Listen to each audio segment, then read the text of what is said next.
हर इंसान जी ख्वाहिश होंदी आहे त मुंहिंजो हिकिड़ो नालो हुजे, मां फेमस हुजां।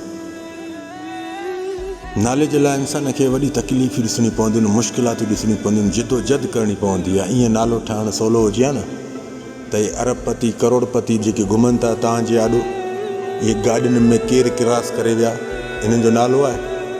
नालो आहे न, पाड़े वारा मस सुञाणींदा इन्हनि खे।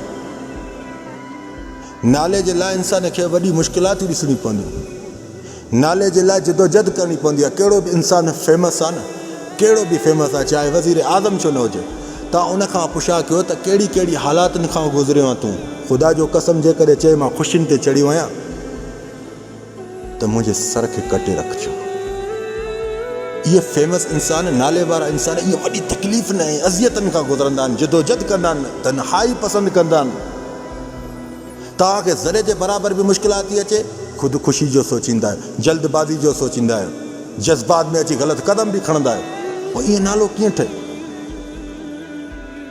हज़ारे इंसाननि जेके करोड़पति आहिनि, अरबपति आहिनि, नालो अॼु उन्हनि जो आहे ई न। पाड़े वारा बि शल मस सुञाणनि। नालो उहो हूंदो आहे जेको तकलीफ़ुनि मां गुज़ारे, नालो उहो हूंदो आहे जेको तन्हाई में रहणु पसंदि करे। यादि रखो इंसान, 2022 जो साल स्टार्ट थियो आहे, 1 जनवरी थी। अॼु खां वठी अहद करे छॾ, मूंखे छा थियणो आहे उते ई फोकस ॾे ऐं महिनत बरक़रार रख। पोइ चाहे तकलीफ़ बि अचनि उन्हनि सां मुंहुं ॾे, कहिड़ी बि मुश्किलात अचे उन सां मुंहुं ॾे। तकलीफ़ुनि मां हार न मञो, मुश्किलातुनि मां हार न मञो।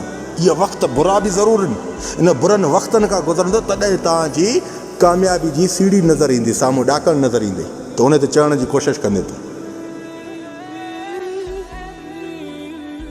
यकीन रखो न, अॼु हे तव्हांजी 1 जनवरी आहे न, अॼु खां हिकिड़ो अहद करे छॾ, बुक ते लिखी छॾ, टाइम बि लिखी छॾ, 4:45। यकीन रखे उहो वक़्तु मथे साल ईंदो न, इंशाअल्लाह तबारक अल्लाह तोखां मां पाण पुछंदुमि तूं छा छा सिखियो आहे। जिदोजहद करणी पवंदी आहे, तकलीफ़ुनि खां गुज़रणो पवंदो आहे, वॾी महिनत करणी पवंदी आहे।